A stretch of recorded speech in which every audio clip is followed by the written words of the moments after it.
Hello Peak families and welcome to week 8 of the challenge and week 9 if you're following along on your sheet. This is our final week of the challenge, so I hope that you've caught up and kept along with us along this journey. Remember to stretch and stay warmed up as you're going into these stretches. Our first challenge this week is going to be a bit of a balance challenge.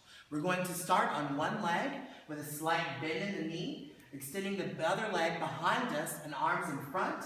And there you will want to use a slight bend or plie and balance yourself out. Remember to hold that for 30 seconds and do it on the other leg. Challenge 2 for this week will be our interior chest stretch.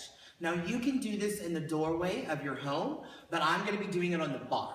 What you'll want to do is take your arms and place them in a 90-degree angle, leaning then into that door frame or against the wall, and continuing to push the chest forward, stretching out those shoulders. And remember to hold for 30 seconds. Our third and final challenge for this session is going to be repeating our bridge stretch, which you will find in week 3. That does bring to an end our flexibility challenge. Once again, I hope that you have kept along with us and marked off your sheet. Don't forget to go ahead and start turning those into the front desk so that you can be prepared to win your prize. Parents and families, I hope that you've joined along and that we've all got a little extra flexibility along this journey. Thanks, and we'll see you session 3.